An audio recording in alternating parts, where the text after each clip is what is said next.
Hello friends. Exercise 16.4 पढ़ रहे थे हम लोग सर्किल का। ये क्वेश्चन नंबर 7 उस दिन छूट गया था। शायद 8 और 9 हो गया था, तो क्वेश्चन नंबर 7 देखते हैं। देखिए क्वेश्चन क्या कर रहा है। सबसे पहले a chord of a circle is equal to the radius of the circle. कह रहा है कॉर्ड है सर्कल का जो कॉर्ड है वो सर्किल के रेडियस के क्या है, इक्वल है। Find the angle subtended by the chord. Chord द्वारा बनाया गया at a point on the minor arc. Chord द्वारा जो एंगल बनना है कौन सा, एक माइनर आर्क पर जो एंगल बनना है वो हमको फाइंड करना है। And also a point on the major arc, और मेजर आर्क पर जो एंगल बनना है वो हमको फाइंड करना है। फिगर देखिए फिर समझ में आएगा। सबसे पहले क्या करते हैं, सर्कल बना लेते हैं। ये सर्कल है,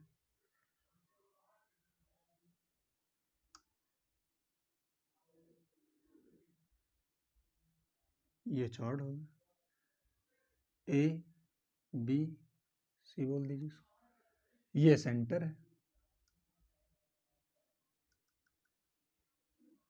अब रेडियस के इक्वल है तो रेडियस तो हमको बनाना पड़ेगा, ओ है, ठीक है।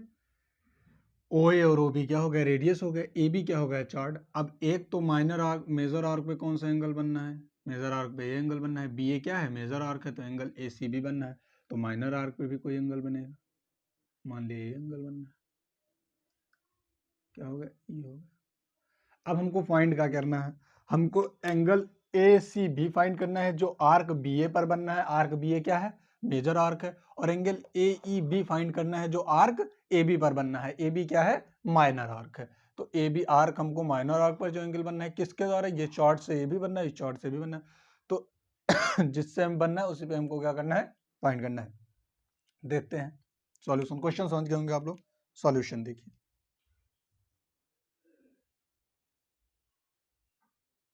सॉल्यूशन क्या है, इन COR में क्या है, O is the radius, sorry, O is the center, O is the center and radius of circle is equal to the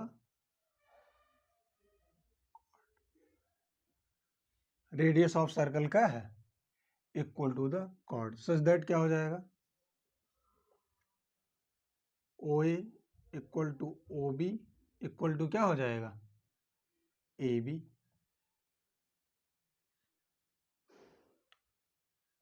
ठीक, OA equal to OB equal to AB हो जाएगा। देखिए OA equal to OB equal to क्या हो जाएगा, AB हो जाएगा। ठीक है। O equal to B equal to AB, since OA equal to OB equal to क्या है, AB। क्यों, गिवन है ये।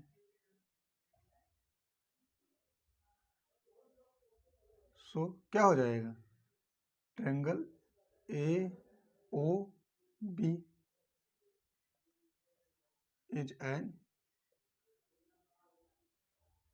Equilateral triangle, equilateral triangle. So that angle AOB equal to क्या हो जाएगा, 60 डिग्री। एंगल AOB क्या हो जाएगा, 60 डिग्री हो जाएगा। देखिए हमें क्या किया, सबसे पहले हमको गिवन क्या है, OA equal to OB equal to AB कह रहा है chord of a circle is equal to the radius of the circle. Chord क्या है, AB है, OA क्या है, रेडियस है, OB क्या है, रेडियस है। तीनों आपस में क्या हो गए, इक्वल हो गए। और किसी भी ट्रायंगल के अगर तीनों साइड इक्वल हो जाते हैं तो कैसा ट्रायंगल होता है, वो इक्विलैटरल ट्रायंगल होता है। और इक्विलैटरल ट्रायंगल का प्रत्येक एंगल कितने डिग्री का होता है, 60 डिग्री का होता है। तो एंगल AOB इक्वल टू क्या हो गया, 60 डिग्री हो गया। Angle AOB equal to 60 degree हो गया, हम लिख दिए। अच्छा, हम सेंटर की एंगल की ही क्यों लिखे, यही एंगल 60 डिग्री क्यों लिखे, भाई आप कोई भी लिख दीजिए।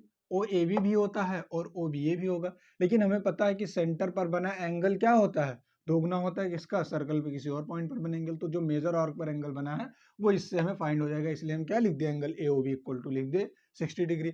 अब मेजर आर्क BA पे कौन सा एंगल बनना है, एंगल ACB। किस आर्क से बनना है, वो आर्क AB से बनना है। अच्छा, आर्क AB से सेंटर पर कौन सा एंगल बनना है, एंगल AOB, जो कितना है 60 डिग्री है। और आर्क AB से ही BA आर्क मेजर आर्क पे कौन सा एंगल बनना है, एंगल ACB। तो वो बाय डिग्री मेजर थ्योरम से हम लोग लिख सकते हैं क्या, कि angle AOB equal to 2 angle ACB। ठीक है, समझ गए होंगे आप लोग। Now angle AOB equal to हम लोग क्या लिख सकते हैं, 2 एंगल ACB, किससे, बाय डिग्री मेजर थ्योरम से, डिग्री मेजर थ्योरम से। ठीक है, एंगल यानी एंगल ACB इक्वल टू क्या हो जाएगा, एंगल ACB इक्वल टू हो जाएगा 60/2, यानी एंगल ACB इक्वल टू हो गया कितना डिग्री हो जाएगा, वो 30 डिग्री हो जाएगा। एक तो हमसे ये पूछ रहा था। ठीक है, एंगल ACB ये किस पर बनना है, मेजर आर्क पर बनना है। अगला हमसे क्या पूछ रहा है, एंगल AEB पूछ रहा है, जो माइनर आर्क पे बनना है। यहां देखिए अच्छा, हम लोग लिख सकते हैं angle AOB plus reflex angle AOB equal to कितना हो जाएगा, 360 डिग्री। क्यों, कंप्लीट एंगल बनाता है, कंप्लीट एंगल लिख सकते हैं ना। एंगल AOB ये एंगल और ये एंगल दोनों कितना हो जाएगा, रिफ्लेक्स एंगल AOB। AOB कितना है हमारा 60 डिग्री है, प्लस रिफ्लेक्स एंगल कितना हो जाएगा, रिफ्लेक्स एंगल AOB 360 डिग्री हो जाएगा। रिफ्लेक्स एंगल AOB कितना हो जाएगा, 360 डिग्री माइनस 60 डिग्री। तो रिफ्लेक्स एंगल क्या हो जाएगा, रिफ्लेक्स एंगल AOB कितना हो जाएगा 300। ठीक है, अब हमें डिग्री मेजर थ्योरम से पता है जो रिफ्लेक्स एंगल, देखो रिफ्लेक्स एंगल कौन सा एंगल होगा, रिफ्लेक्स एंगल एंगल AOB, ये बाहर वाला एंगल होगा, ये देखिए ये वाला एंगल। तो AOB ये एंगल दोगुना होगा किसका, एंगल AEB का। क्यों, क्योंकि आर्क BA कौन सा एंगल बना रहा है, एंगल AEB। आर्क BA देखिए इधर से एंगल बना रहा है, ये वाला एंगल, और आर्क BA ही रिफ्लेक्स एंगल AOB बना रहा है। तो सेंटर पर बनना है, तो सेंटर पर बना एंगल दोगुना होता है किसका, सर्कल के किसी और पॉइंट पर बने एंगल से। ये कौन कह रहा है, कौन थ्योरम कहता है, ये बाय डिग्री मेजर थ्योरम कहता है। तो डिग्री मेजर थ्योरम से हम लोग क्या लिख सकते हैं, बाय डिग्री मेजर थ्योरम से, डिग्री मेजर थ्योरम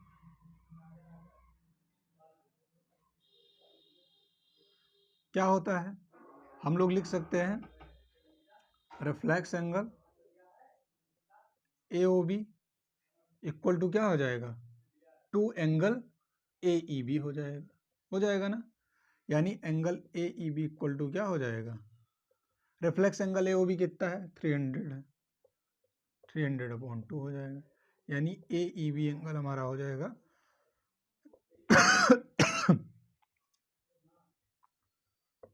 150 डिग्री। तो हम लोग लिख सकते हैं the angle formed at major angle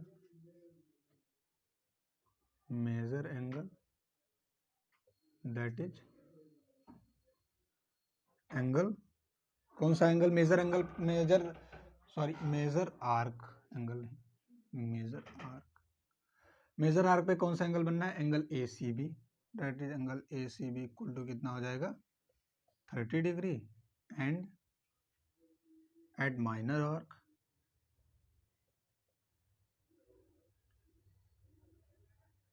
that is angle, कौन सा एंगल है माइनर आर्क पर, AEB इक्वल टू ये कितना हो जाएगा 100। यही हमसे पूछ रहा था वो।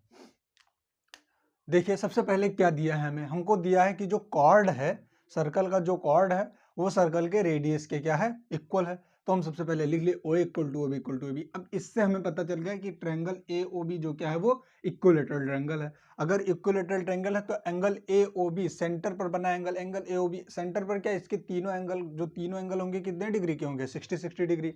इक्विलेटरल के तीनों एंगल कितने डिग्री के होते हैं, 60 पता होगा आप लोग को। तो ए ओ बी हम मान ले कितना 60 डिग्री है।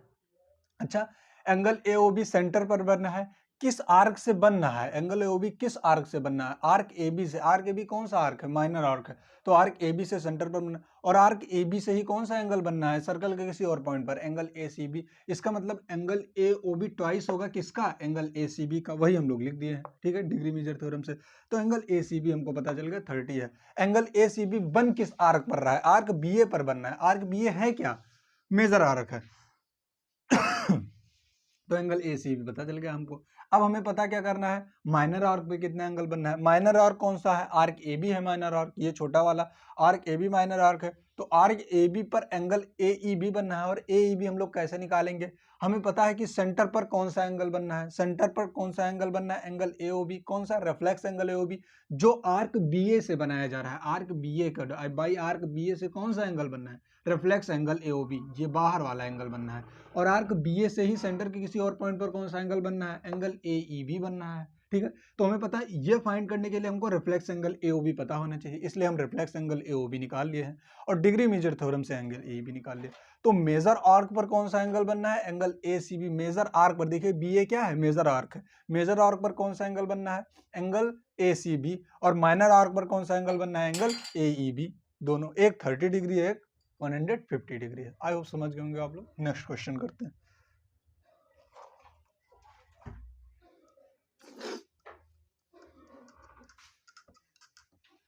इस करुणा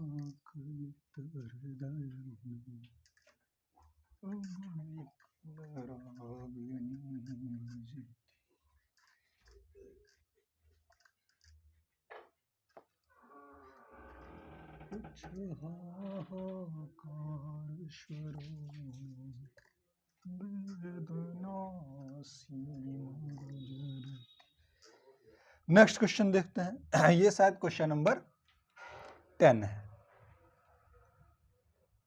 और ये इंपॉर्टेंट है। क्वेश्चन दिया है इन फिगर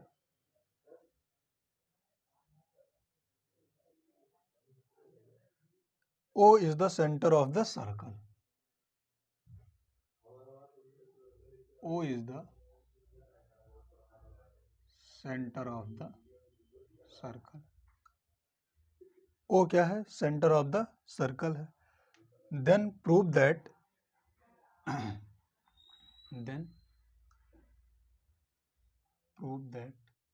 क्या प्रूव करना है हमको, angle x equal to angle y plus,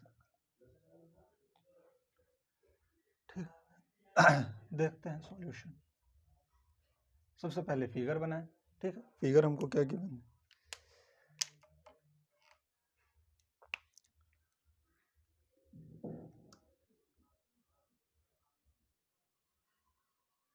ये सर्कल है,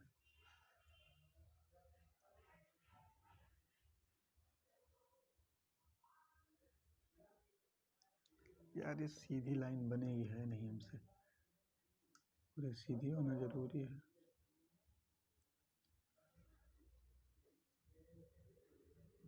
चलिए सीधी बने ना बने, लाइन है जानी आप, ठीक। उसके बाद में ये सेंटर है, ठीक। इतना ऊपर ना करो, थोड़ा नीचे कर लो सेंटर, जैसे बनाने में आसान। वो सेंटर है, ये गिवन है फिगर, ऐसे है, ऐसे बन गया ए बी सी, सी ही मानो। ये दिया है एंगल नंबर 1, ये दिया है 3, ये दिया है 4, ये दिया है 2, ठीक। ये दिया है x, ये दिया है y, इसको हम लोग मिला दें,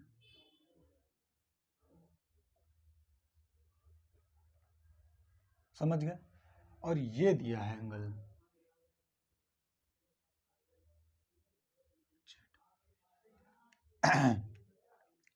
ये फिगर है, आप लोग फिगर देखिए। हमको प्रूव करना है angle x plus equal to angle y plus angle z। ध्यान से देखिए, समझना पड़ेगा इसको, आराम से देखिए। क्या है, इन सर्कल COR में O इज द सेंटर,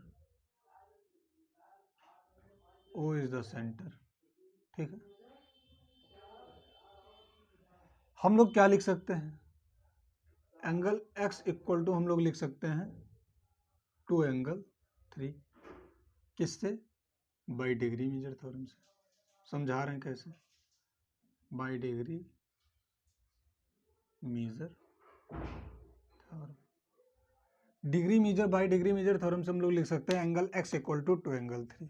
कैसे लिख सकते हैं, देखिए ये है आर्क AB, समझ रहे हैं, आर्क AB से सेंटर पर, ये O सेंटर है, सेंटर पर कौन सा एंगल बनना है, एंगल x, और इसी आर्क AB से सेंटर सर्कल के किसी और पॉइंट पर कौन सा एंगल बनना है, एंगल A, कुछ दे दो इसको नाम, या एंगल 3 दे दो, क्या बनना है, कुछ दे दो नाम यार, CDE दे दो, DE दे दो, कौन सा एंगल बनना है, एंगल ADB बनना है, जो क्या है 3 है। देखिए तो एंगल x इक्वल टू क्या हो जाएगा 2 एंगल 3, और AEB भी बनना है, चाहे angle x equal to 2 angle 3 लिखें, चाहे एंगल x इक्वल टू क्या लिखें 2 एंगल 4। आई होप समझ गए होंगे आप लोग, ठीक है, ये लिख सकते हैं। एक चीज हमको और पता है, इसको हम क्या कर दें, इक्वेशन नंबर 1 डाल दो, ये क्या है, इक्वेशन नंबर 1 हो गया। हमको पता है क्या, एंगल 3 इक्वल टू क्या है, एंगल 4, क्यों, angle in same segment, same segment. देखिए एंगल 3 इक्वल टू एंगल 4, ये भी है, ये भी है, सेम सेगमेंट में बनना है, एंगल 3 इक्वल टू एंगल 4। देखिए ऐसे एंगल है, थ्योरम पढ़े आप लोग ना, एंगल 3 इक्वल टू क्या हो जाएगा, एंगल 4, ये है लाइन, ऐसे ऐसे, एंगल 3 इक्वल टू क्या हो जाएगा, एंगल 4। फ्रॉम फर्स्ट से अगर हम लोग देखें तो एंगल x को हम लोग क्या लिख सकते हैं, एंगल 3 प्लस एंगल 3 लिख सकते हैं। भाई 2 एंगल 3 है तो इसको एंगल 3 प्लस एंगल 3 भी लिख सकते हैं, ऐड करेंगे 2 एंगल 3 आएगा। एंगल x क्या है, एंगल 3 इक्वल टू एंगल 4 है, तो एंगल 3 प्लस एंगल क्या लिख सकते हैं 4, 3 को, ये क्या हो जाएगा, इक्वेशन नंबर 2 हो जाएगा। समझ में आया, इक्वेशन नंबर क्या हो जाएगा 2 हो जाएगा। आगे देखते हैं, हम लोग इसको हम लोग कहेंगे एंगल 3 इक्वल टू क्या, angle 4 bye angle in same segment से, इसको हम लिख सकते हैं इक्वेशन नंबर 2 बोल दे इसको। अब देखिए हम लोग लिख सकते हैं angle y equal to angle 1 plus angle 3, लिख सकते हैं ना, angle y equal to angle plus 1, angle 1 plus angle 3 लिख सकते हैं। कैसे लिख सकते हैं, देखिए एंगल y ऐसे ये बनना है, ये देखिए यहाँ पर ये 1 है, ये 3 है, और ये y है, बाय एक्सटीरियर एंगल से। देखिए ये y वाला एंगल बाहर वाला एंगल है, 1 plus 2 1 plus 3, by exterior angle theorem से हम लोग क्या लिख सकते हैं, by exterior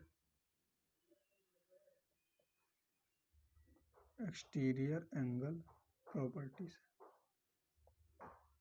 exterior angle property से हम लोग क्या लिख सकते हैं, angle y equal to angle 1 plus angle 3। देखिए एंगल 1 प्लस एंगल 3, ये y वाला एंगल कौन सा है, बाहर वाला एंगल है, ये अगर यहाँ से समझना है तो यहाँ देखिए ऐसे angle 1 plus angle 3 equal to क्या हो जाएगा, एंगल y हो जाएगा, ठीक है। और एक चीज और लिख सकते, इससे हम एंगल 3 की अगर वैल्यू निकाल लें तो एंगल 3 इक्वल टू क्या हो जाएगा, angle y minus angle 1, angle y minus angle 1 हो जाएगा। क्यों हो जाएगा ये, क्यों क्या हो जाएगा, उधर लेके चलेगा, ये कौन सा हो जाएगा, इक्वेशन नंबर क्या होगा, ये 3 होगा।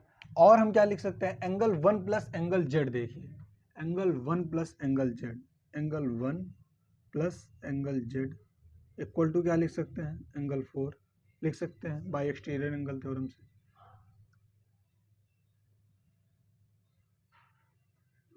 एक्सटीरियर एंगल थ्योरम से,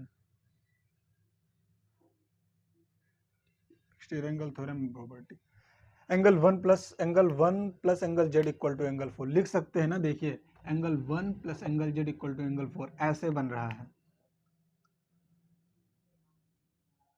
देखिए ये 1 है, ये जेड है और ये वाली एंगल है 4।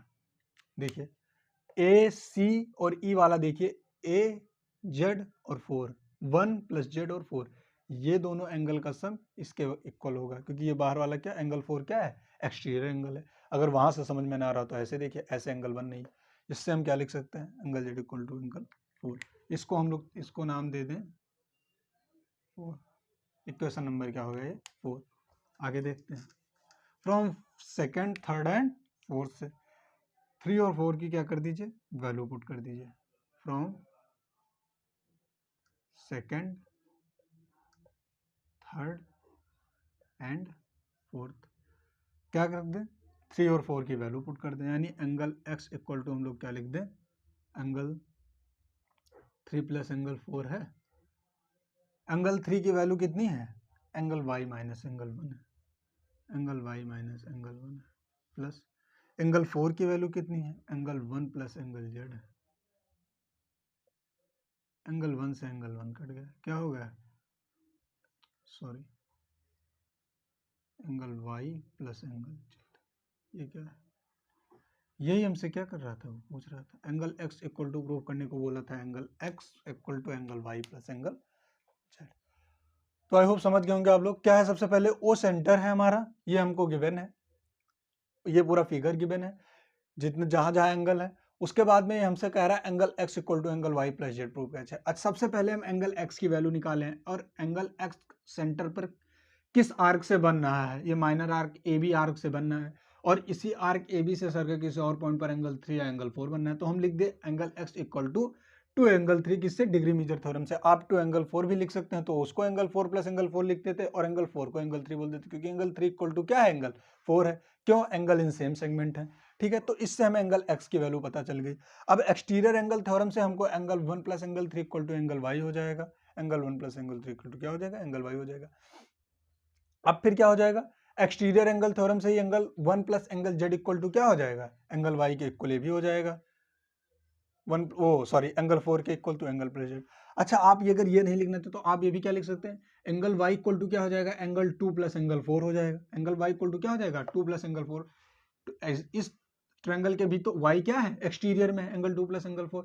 और फिर क्या हो जाएगा, एंगल 3 किसके बराबर हो जाएगा, एंगल 2 प्लस एंगल जेड के हो जाएगा। बात फिर भी वही आएगी, आप ऐसे करिए चाहे वैसे कीजिए। तो एंगल 4 की इससे वैल्यू निकाल लिए और एंगल 3 की वैल्यू निकाल लिए, और क्वेश्चन नंबर फर्स्ट सेकंड में हम लोग क्या कर दिए, पुट कर दिए, जिससे हमको इसकी वैल्यू फाइंड हो गई, एंगल एक्स। ध्यान क्या देना है, एक तो ये वाला एंगल, दूसरा एंगल इन सेम सेगमेंट, यहाँ एक थ्योरम लगेगा, यहाँ डिग्री मेजर थ्योरम लगेगा, और सबसे ज्यादा जरूरी है जो वो है एक्सटीरियर एंगल थ्योरम, क्योंकि वो इसमें इतनी आसानी से वो क्या है, दिख नहीं रहा है। तो आई होप आप लोग समझ गए होंगे अच्छे से। ये क्वेश्चन नंबर 10 था। मिलते हैं फिर अगले वीडियो में, तब तक के लिए जय हिंद, फिर कराएंगे आगे।